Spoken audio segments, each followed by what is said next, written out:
Hey guys, this is Megan from You Go to Be Kidding. This week we're just kind of hanging out. It is raining. It has been a week in the 90s and crazy hot and humid. And this morning we're getting a bunch of rain, so we are super thankful for that. And I wanted to just kind of bring you along. I am down in the barn. I'm about to start milking, so I'm just going to show you a little bit of what that looks like and how our goats are doing. But yeah, nothing crazy this week. Just enjoying the rain and all that's going on.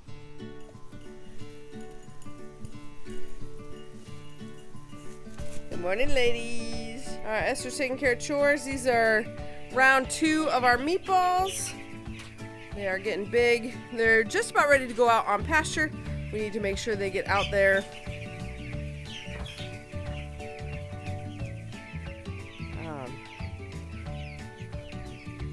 Yep.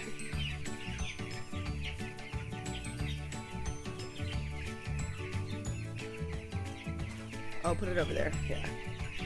Perfect. Alrighty.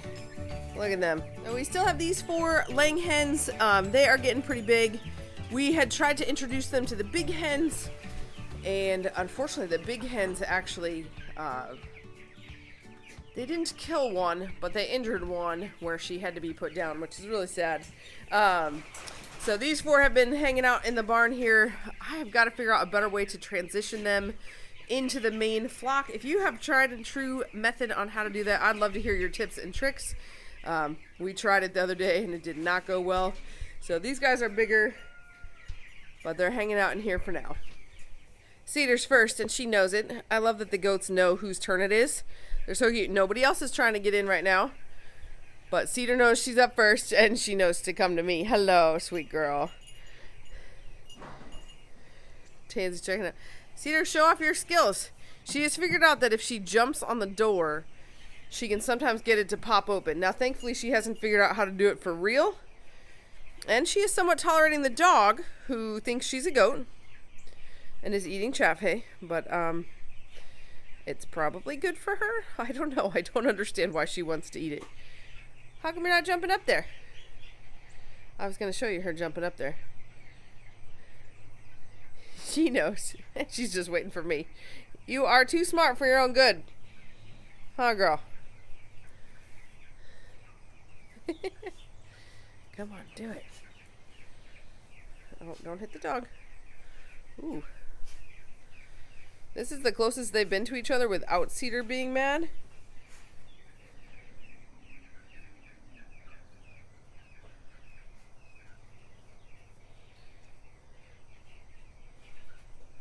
Hey, look at you two.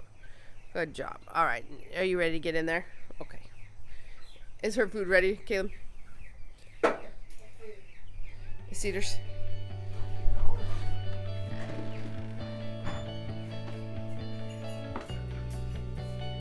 There she goes.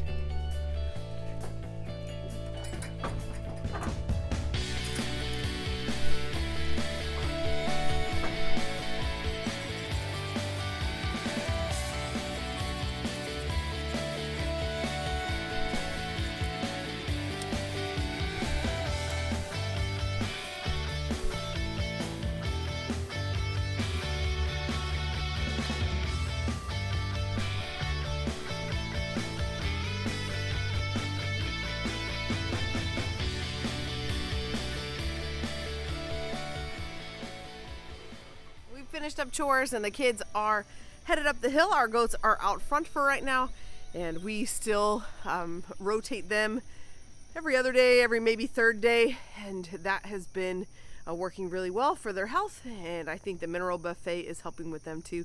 But this week I actually just wanted to talk a little bit about some of the mental load of homesteading, and one thing that has really come to fruition this week for us is just how much we have to be constantly learning new things, and it can be overwhelming, and it can be awesome. It can be challenging in good ways, and it can be challenging in bad ways, and I just wanted to talk about it some. So there's been some exciting things I've been learning. I had the chance to take a hard cheese making class with a local resource. Janelle Anderson is awesome. She lives pretty close to me, and I was able to take a class with her, which was super cool. So I got to see hands-on how to make a hard cheese, and I have made my first Gouda. Now it has to dry and then I have to age it, so we'll see if it actually turns out, but I'm excited to have done that.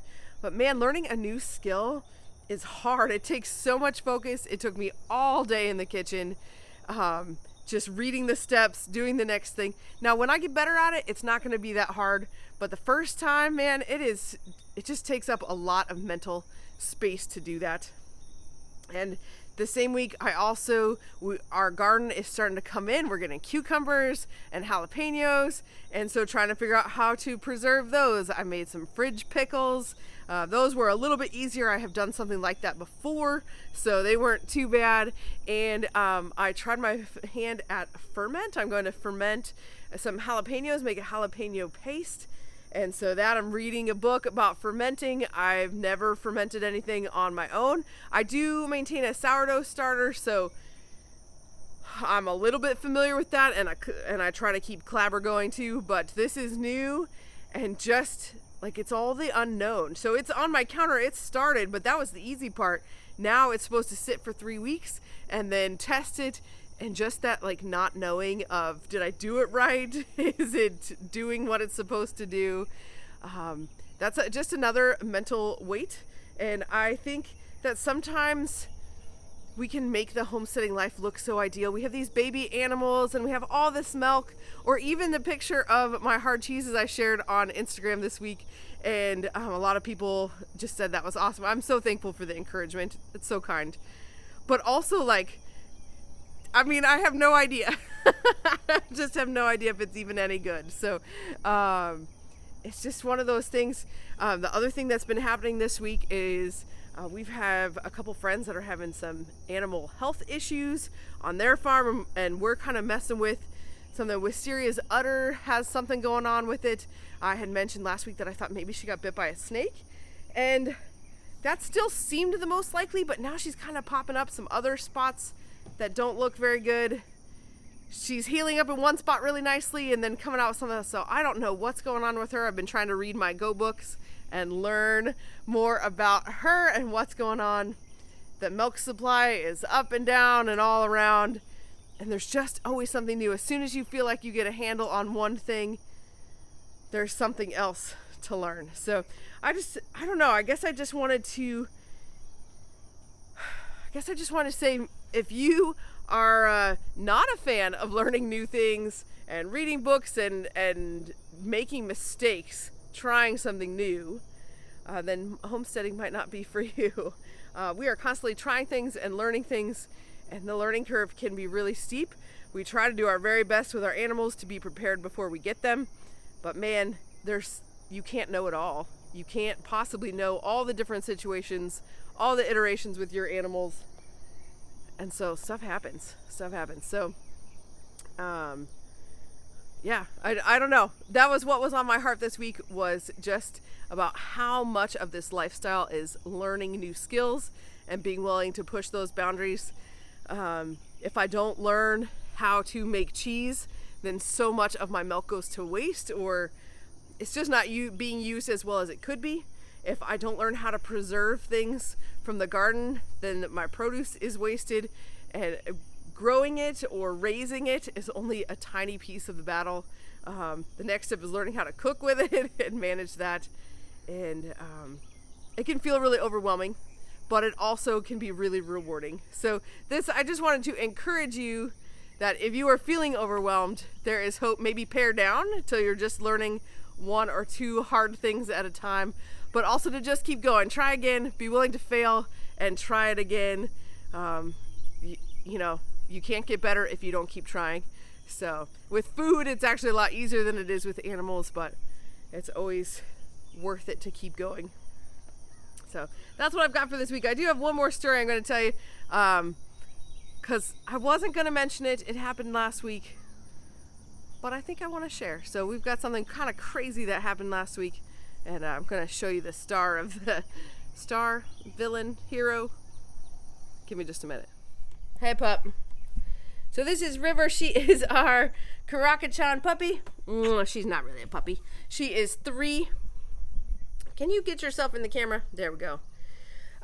She hangs out on our property. She has this really awesome spot on GPS collar, and that allows her the freedom to hang out wherever she wants on the farm. We just have to charge it once a day, and so we put her up when we charge it. But otherwise, she is free to roam. She protects our cats and our livestock and our garden and everything. She does a really great job. Well, she has gotten in the habit of sleeping on our driveway, which no big deal. Until last week, my husband was headed out to work. He opened the garage door and backed up 12 feet. She happened to be laying exactly in his blind spot where he did not see her, could not see her at all at any point. And she sat there while the garage door opened and the car backed up quite a ways, like a whole car length, and never got up. And he ran her over. She was pinned under the car. And he came and ran upstairs and got me, and I came out and looked, and then there was his sweet face just looking at me. Just face. Hi. That one right there. She was just looking at me like, Mom, what is going on? What craziness happened? And by a miracle, I don't have any doubt, he fully ran her over. Now, by God's grace, she went in between the tires. So she kind of hit the bottom of the car underneath the car, but between the tires. Although she was so, there's no explanation for why the tires didn't hit her other than God moved her head and paws. Because when I went to see her, she was, just looking right at me with her face basically behind the tire. He was able to go get a jack and lift Jack up the car, and she shimmied her way right on out. She walked over, she went pee, she ran up the back steps to say hi to the kids. At this point, all the kids had woken up and come out to check on her, and she just walked around like she was completely normal. The car had, she could not get out. She was pinned under the car, and Damien had to jack it up to get her out. And we took her to a vet. The vet's opened a little bit later, so we took her down. She got all checked out.